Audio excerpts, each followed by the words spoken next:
Assalamualaikum to our lecturer Sir Khairu Azlan bin Abdul Aziz. My name is Muhammad Amir Fahmi.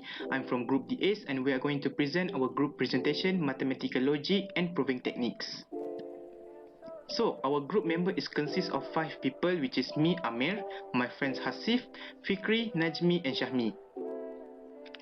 So, for our group presentation, we are going to explain chapter 2 and chapter 3. For each chapter, we are going to explain 3 subtopics. So, first, chapter 2. The first subtopic of chapter 2 is law of logic. What is law of logic? Law of logic may refer to law of thought which present first principles before reasoning begins. So let's take a look at the type of law of logic. There are several types of law of logic. We have here double negation law, means we have double negation here. De Morgan's law, which is we expand the equation. And then commutative law, we change the place. Associative law, we associate it. And then distributive law, we distribute. For example, here we distribute P. And then definition of implication, we change the implies into or and then plus negation at the P. And then we have idempotent law, which is the same. We got P.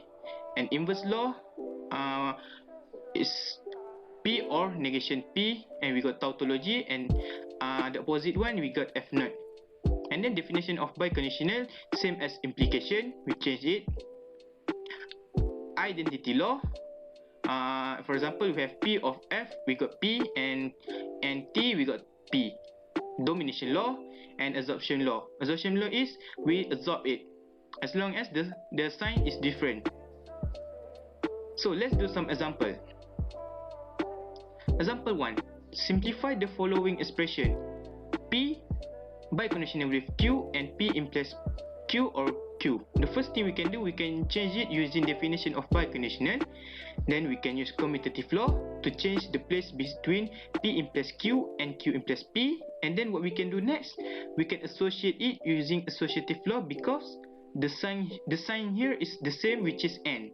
And then we can absorb P implies Q because in the bracket the sign here is different. One is N and the others is or. And then we can use absorption law. Last, we can change it back using definition of biconditional. We got P biconditional with Q. Example 2. Simplify compound statement P or Q and negation bracket negation P and Q. So first we can use De Morgan's law to expand equation as I said before. And then we can use double negation law to erase the double negation. And then we can use distributive law, which is we have P's here same, so we can take out P. And then we can associate Q and negation Q. Then we can use inverse law, and then for Q and negation Q we got F naught. And lastly we use identity law to get P. Example 3. Show that the following expression is tautology by using law of logic. So if the expression is tautology, then it will become logically implies. So the first thing we can do, we can use definition of implication to change the implies. And that's what we can do. We can use distributive law to distribute P. Next, we can use inverse law to change the negation P and P, we got F naught. And then we use identity law, we got Q and P implies Q. Next, what we can do, we can use definition of implication once again to change the implies. And then we use De Morgan's law to expand the equation. Next, we can use commutative law to change the place between negation Q and negation P. Then we can associate negation Q or Q. Next, we can use inverse law to get tautology. Lastly, we use domination law for negation P or T to get tautology. So the expression here, we can conclude is tautology. Next, I'm going to pass it to Hasif. Assalamualaikum. My name is Ahmad Hasif Haikal bin Muhammad Suhaimi, and I will be explaining about arguments. In an argument, there will be a list of statements called premises and the final statement called conclusion, which could either be a tautology, contradiction, or contingency. If all true values in the conclusion is true, then it will be a tautology. And if the argument's final true values are only false, it will be a contradiction. Lastly, contingency, which could be determined when both true and false are present. So how do we solve questions involving argument? Well, there are 3 methods that could be used, which is the laws of logic, truth table, and rules of inference. The few basic things we need to know to create a truth table would be the precedence of logical operation, negation, conjunction, disjunction, implication, and biconditional, and knowing converse, contrapositive, and inverse. Here we can see the negation that turns the truth value into the opposite, and conjunction which uses the operation and. Next we have disjunction that uses the operation or and the truth table for implication. Then we have the truth table for biconditional that implicates to both sides. To show the example of converse, contrapositive, and inverse, we are using P implies Q as a base. When it is converse, it becomes Q implies P. The contrapositive of it would be negation Q implies to negation P. Then the inverse would be negation P implies negation Q. Now we will look at the precedence of logical operation if no parenthesis is needed.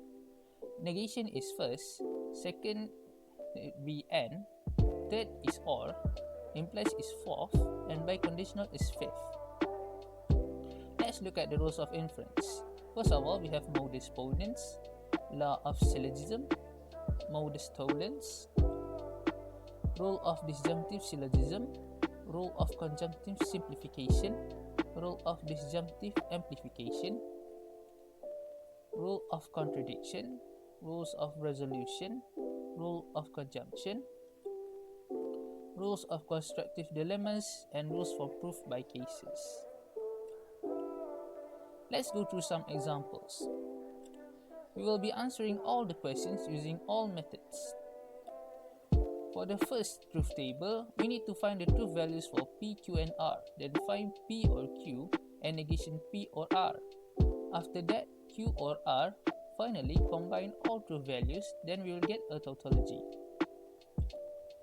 Next, we have the laws of logic. First of all, we use definition of implication, then De Morgan's law 2 times, and double negation law. Then we use associative law 3 times so that we can use the distributive law. Then we will get 2 tautologies and use identity law afterwards. Associative law, then it could be turned into a tautology. Then finally, domination law. Now we use the rules of inference with the premises of P or Q and negation P or R. And by using the rules of resolution, we will get the conclusion Q or R. For question 2, we start with the two tables of A and B. Then A implies B, then combine A and A implies B, and finally A and A implies B, which is valid. Then laws of logic starting off with definition of implication. After that, simplifying it using De Morgan's law 2 times and double negation law. Then associative law to get a tautology, then identity law, and finally inverse law. We have A and A implies B as premises, then we use modus ponens to get the conclusion. Lastly, question 3. We need to find the truth values of P, Q, and R first, then P implies Q and negation Q or R and P, then combine the 3 into a true value, then finally implies it with R, which is a tautology. For laws of logic, starting from definition of implication, then using De Morgan's law 2 times and double negation law. After that, use associative law to get to the distributive law. Then we'll get a tautology and eliminate it by identity law. Follow up with distributive law and associative law, we will get another tautology, also eliminated, then associative law, after it, inverse law, then finally domination law. For the rules of inference, we have P implies Q, negation Q or R, and P as premises. Using modus ponens on step 1 and 3, then equivalence identity on step 2, and finally modus ponens on step 4 and 5. Among all the methods, rules of inference is the best method because it has simpler methods, easier to use, and clearer structure. That will be all from me, and I will pass it back to Ahmed. Thank you, Hasif. So my name is Muhammad Amir Fahmi, and I'm going to explain about quantifiers. What is quantifiers? A predicate becomes a proposition when we assign it fixed value. That is, the predicate is true or false for all possible values in the universe of discourse, or for some values in the universe of discourse. Universe of discourse here means domain. So there is 2 types of quantifier here, existential and universal. So for existential quantifier is existential is Px is the proposition there exists an element x in the universe of distance such as that Px is true.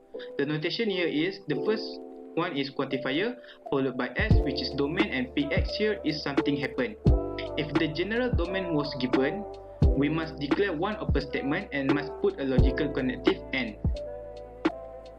For universal quantifier is, for Px is the proposition is true for all value of x in the universe of discourse. The notation here is the quantifier first, which is universal quantifiers, and then followed by x domain, and the Px here is something happen.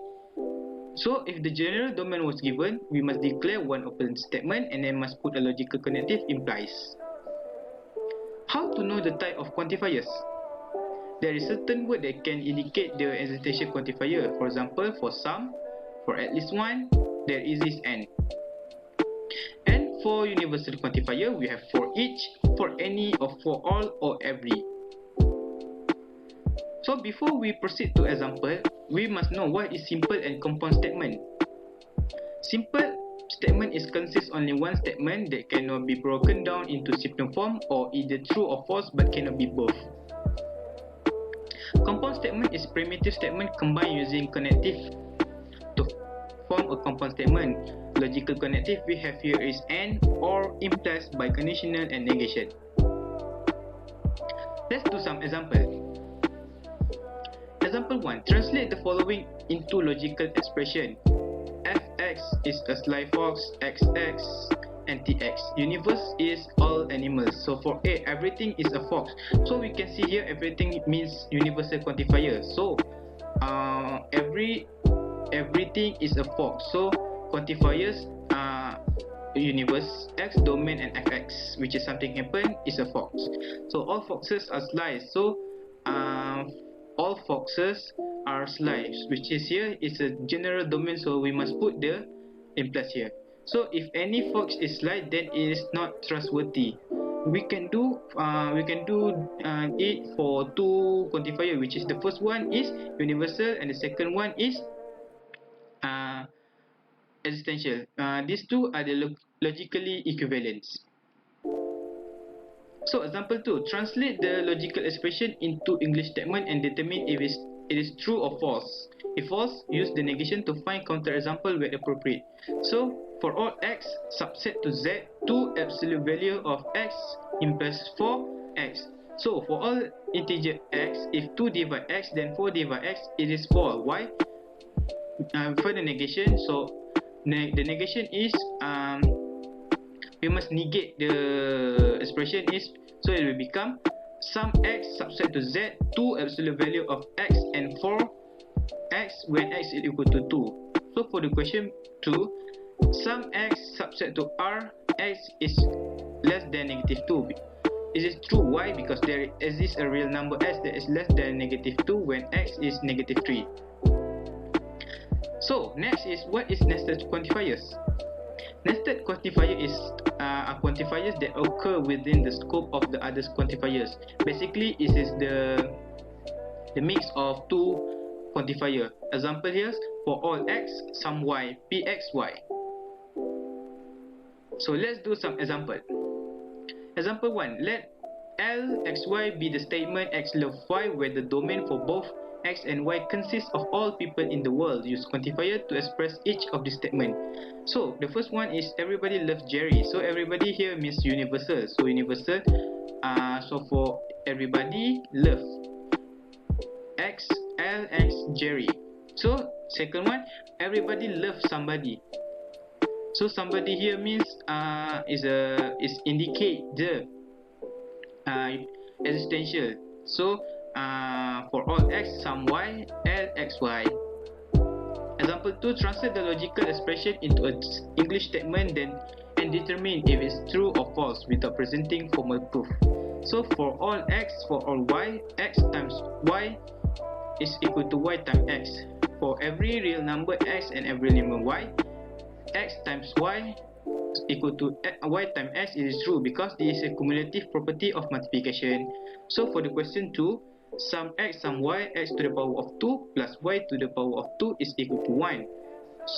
This is true. Why? Because there exists a pair of real number x and y, such as that x to the power of 2 plus y to the power of 2 equal to 1. For example, when we take x is equal to 0 and y is equal to 1. So for the question 3, sum x and all y, x plus y is equal to 1. Is this false? Why? Because there exists an integer x such as that for every integer y, x plus y is equal to 1. So next, I'm going to pass to Najmi. Okay, we continue with the forward and backward method. The forward backward method. Okay, as we can see here, it attacks the question from both sides, forward process and backward process. In the end, the last process, it will be the same with the other process, the last of the other process, which is the forward process. The product of the forward process will be the same with the product of backward process. Okay, first I will explain about the backward process. The backward process start with abstract key question, and then you give an abstract answer, and then you specify the answer, and then it will repeated process. Start to abstract key question, abstract answer, specific answer, until it get the same with the forward process. Okay, the forward process, which we always do it, the A1, then A2, A3, and then in the end, the product of forward process, it will be the same with the backward process. Okay, if you don't understand, we will do some example. Proof by using forward backward method. If a and b are even integers, then a plus b square is divisible by 4. Okay, the answer is first we see the forward process here. A and b are even integers, which is this is an abstract question, and then b a plus backward process b a plus b square is divisible by 4. Okay, then it becomes b1, a plus b square equals to 4k. K is an integer, and then the forward process a1 continue with a equals to 2c, b equals to 2d, d is an integer. So then step a2 forward process, a plus b square is equals to 2c plus 2d square. It becomes 4c square plus 8cd plus 4d square, and then factorize 4 from the equation. It becomes 4 in bracket c2 plus 2cd plus d square, and then we let c square plus 2cd plus d square equals to m. M is an integer, so it becomes a3, a plus b square equals to 4m. So m is an integer. So in the end, we can see here a3 and b1 is equivalent, which is b1 is a backward process, a3 is a forward process. Then let's see the other example. Proof using the forward backward method. If triangle ABC is equilateral, then the area is square root 3 over 4 times the square of the length of.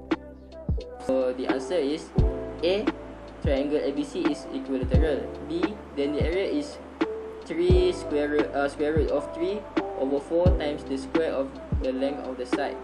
So the process B1, area is equals to square root of 3 over 4 x square. A1 becomes x equals to y equals to z. A2 becomes BC over 2 equals to BT equals to C. Example, okay, kita continue with continue with A3. A3 square root AC square minus CT square, and then becomes BC square minus BC square over 2, BC over 2 square, square root BC square minus BC square over 4. Then we give 4 for BC square 2, so it will send the denominator. So 4 BC square minus BC square over 4 square root of 4 minus 1 here, so 3 BC square over 4, and then it will become we put BC square into both sides. So if we come here, square root of 3 over 2 equals to BC. After it's been square root, so there is no square root here, but 3 is the one left with square root.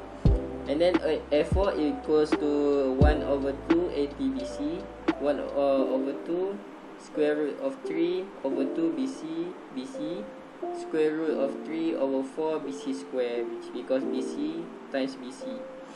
So as we can see here, F4 and B1 are exactly the same here, right? It is proven. That's all from me. Okay, thank you Nazmi. So Assalamualaikum, my name is Muhammad Fikri Adli and I'm going to explain about the choose method. So for the introduction, the choose method is used when the statement in the backward process contain the universal quantifier, which is for all. Such statement occur frequently in set theory. So now, let's do some exercise. So for example 1, to answer this question, we have to take out A and B. So B, we write set S minus set T, which is set S, real number S square minus 25 greater than or equal to 0, and set T, real number S less than or equal to negative 5, union S greater than or equal to 5.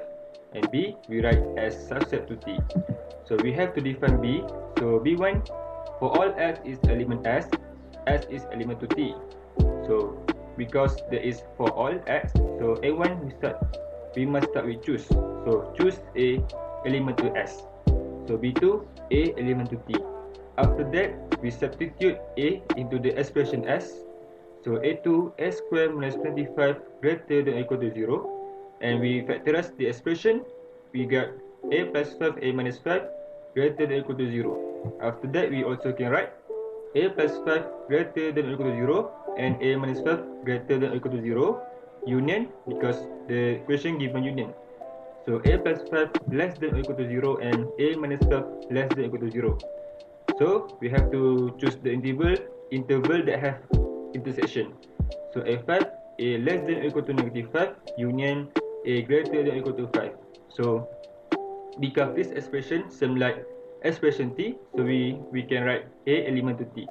So now AC is same like B2, so S is logically equivalent to B2. It is proven.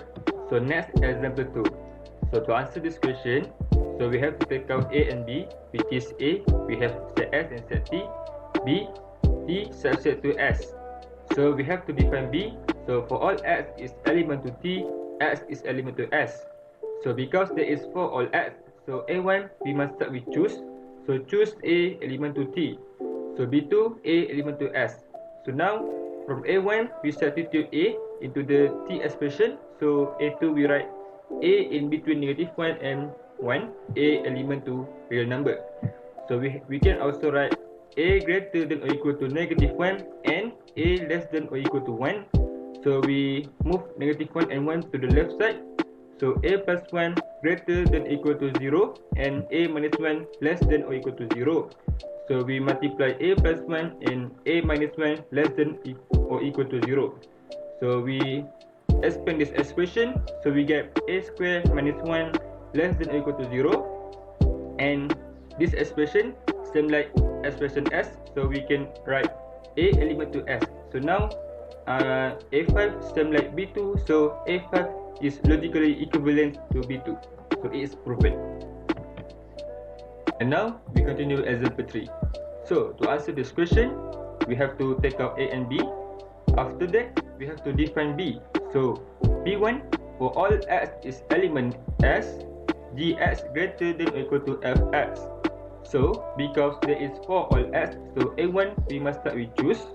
So choose Y element to S. Next, B2 Gy greater than or equal to Fy. So we substitute Y into the Gx and Fx. So Y plus 1 greater than or equal to Y minus 1 in the bracket square. So we can expand this expression. So Y plus 1 greater than or equal Y square minus 2Y plus 1. After that, we move this value to the right side. So y square minus 3y less than or equal to 0, and we factorize the expression, so y in the bracket y minus 3 less than or equal to 0. After that, from a1 we have to substitute y into the expression s, so a2 y in between 0 and 3. We can also write y greater than or equal to 0 and y less than or equal to 3. So we move 0 and 3 to the left side, so y greater than or equal to 0 and y minus 3 less than or equal to 0. After that, we multiply y and y minus 3 less than or equal to 0. So now a5 same like b6, so a5 logically equivalent to b6, so it's proven. So now I'm going to pass to my friend Shahmi. Okay, thank you Fikri for the explanation. Now we move to the contrapositive method. Contrapositive method. Derivation, a proposition or theorem formed by contradicting both the subject and predicate of both the hypothesis and conclusion of a given proposition or theorem and interchanging them. Contrapositive method. It can be used to overcome the difficulty of contradiction method. Assume that A and not B true, but work forwards from not B only. The objective is to reach the contradiction that A is false or not A is true. A function of one variable is one-to-one if and only if for all real number x and y with x is not equal to y, function of x and not equal to function of y. Steps in using contrapositive method. Step 1. Identify the variables into A and B. Step 2. Negate the variables A and B from the contrapositive. And 3. Prove that the variables is logically equivalent to each other. Okay. Let's do some example. Okay, first example. Proof by contrapositive. Let's x subset by z. If x squared minus 6x plus 5 is even, then x is odd. So A, x squared minus 6x plus 5 is even. B, x is odd. Okay, so first example. Proof by contrapositive. Let x subset to z. If x squared minus 6x plus 5 is even, then x is odd. Okay, so A, x squared minus 6x plus 5 is even.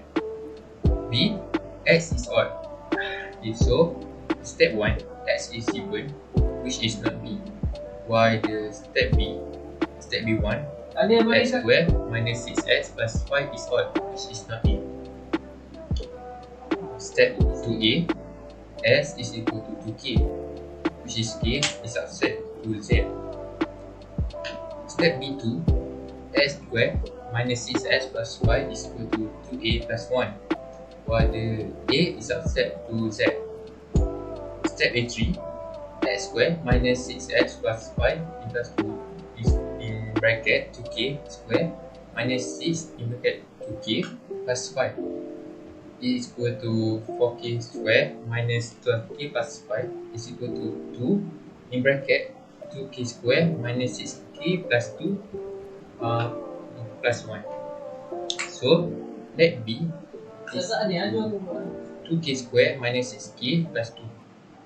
And the last step, step A4, which is the x squared minus 6x plus 5 is equal to 2b plus 1. So step A4 is logically equivalent with B2. Okay, second example. If k is an odd integer, then the equation x squared plus x minus k equal to 0 for x subset to z and z has no solution for k.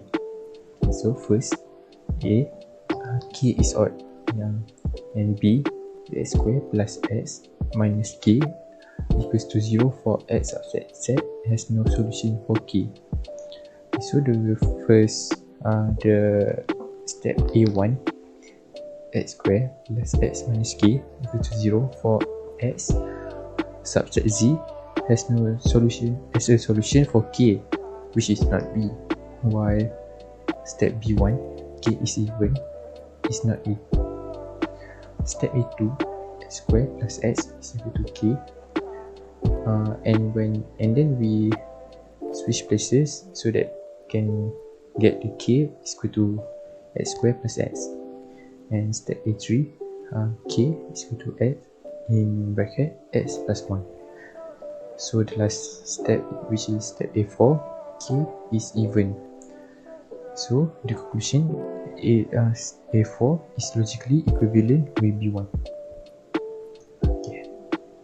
The example, if square root mn is not equals to n plus n over 2, then m is not equal to n.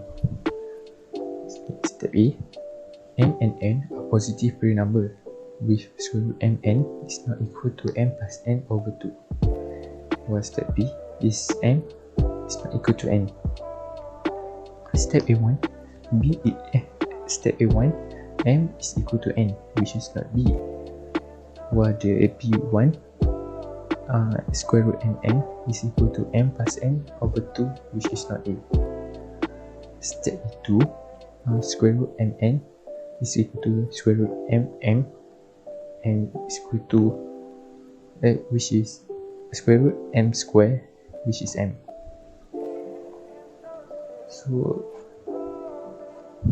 okay, next, m plus n over 2 is equal to m plus n over 2 and 2m over 2, which in the end we will get m. And last step is step A3, square root mn is equal to m plus n over 2 when m is equal to n.